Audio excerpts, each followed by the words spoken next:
कासारवडवली ते वडाळा असलेली मेट्रो आम्ही गायमुख ते वडाळा केली आणि ह्या गायमुख ते वडाळा मेट्रोमुळे प्रामुख्यानं घोडबंदरवासियांना तर न्याय मिळणारच आहे, पण शहरातल्या इतर ठिकाणी राहणाऱ्या नागरिकांना सुद्धा न्याय मिळणार आहे। मला आठवतं आहे मी एकनाथ शिंदे साहेब आम्ही त्यावेळेस विरोधी पक्षामध्ये असताना पृथ्वीराज चव्हाण त्यावेळेस मुख्यमंत्री होते आणि मुंबईला पुण्याला पिंपरी चिंचवडला जेव्हा मेट्रो धावत होती तेव्हा आम्ही निवेदन दिलं होतं की ठाण्याला सुद्धा अशी मेट्रो चालू व्हावी, कारण पुणे पिंपरी चिंचवड आणि मुंबई तुपाशी, ठाणे का उपाशी असा प्रश्न आम्ही ज्यावेळेस विचारला तेव्हा त्यांनी आम्हाला सांगितलं की ठाण्यामध्ये मेट्रो जर चालू केली तर ती व्यवहार्य होणार नाही असा अहवाल आमच्याकडे आलेला आहे आणि त्यामुळे त्यांनी ती नाकारली। पण नंतर 2014 साली जेव्हा मुख्यमंत्रीपदी आमचे देवेंद्र फडणवीस विराजमान झाले त्यानंतर अखिल भारतीय नाट्य परिषदेच्या कार्यक्रमाला ठाण्यातील दादोजी कोंडदेव स्टेडियममध्ये ते आले होते।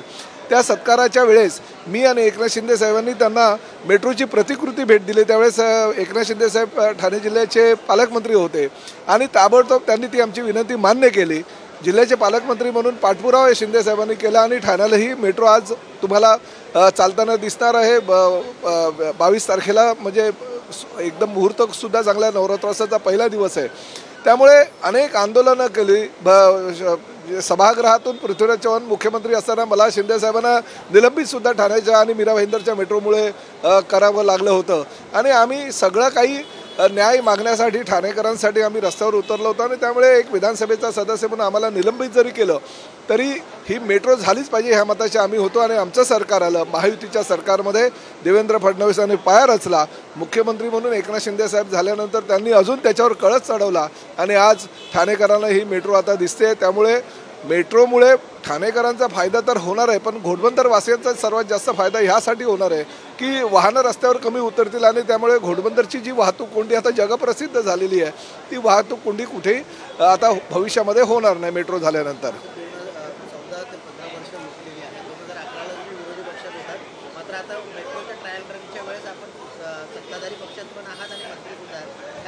नाही खूप, कारण शेवटी सगळ्यात जास्त फायदा हा माझ्या मतदारसंघातील जनतेला होणार आहे, कारण घोडबंदरवासियांचं स्वप्न होतं आणि मी स्वप्न दाखवलं होतं।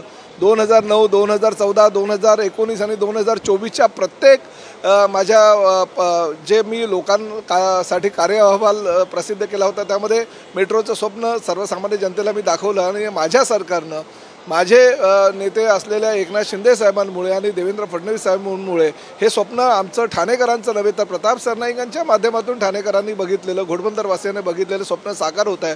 याचा अजून यापेक्षा कुठला आनंद एका सर्वसामान्य लोकप्रतिनिधींना नसतो।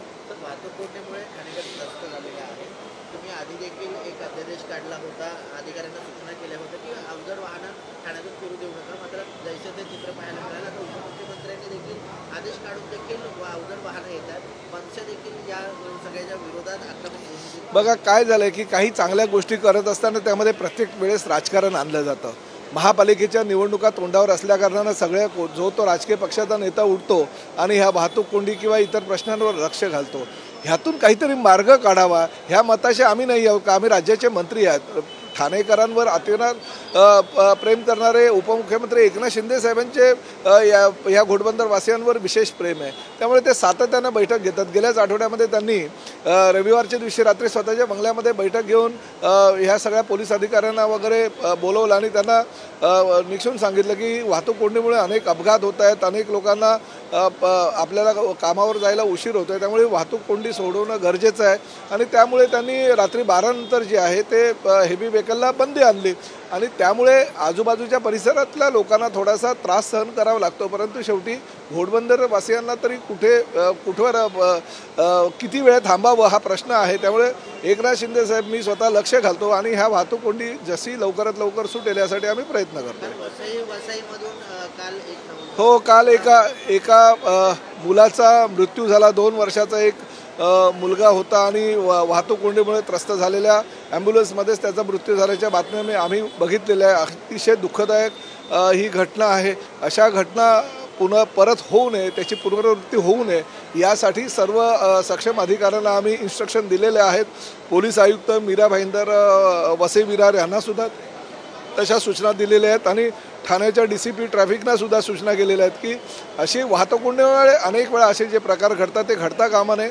लोकप्रतिनिधी म्हणून आमच्या दृष्टीने ते योग्य नाही आहे. तर आम्ही अशा वारंवार घटना जर घडत असतील तर काहीतरी यावर तोडगा काढणं हे आम्ही आमचं कर्तव्य समजतो आणि त्या माध्यमातून तोडगा काढायचा आम्ही प्रयत्न करतो.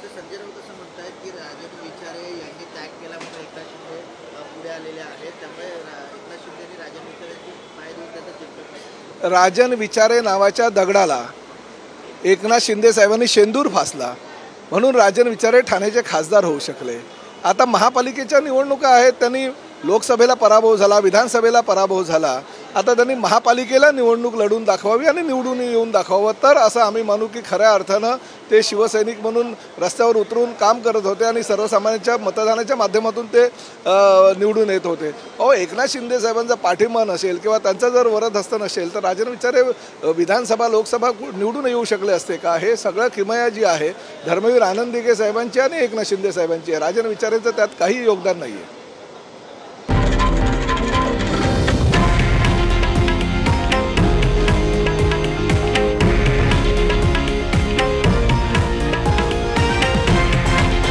हे आहे देशातील नंबर 1 न्यूज नेटवर्क आणि आपण पाहत आहात TV9 मराठी, एकमेव.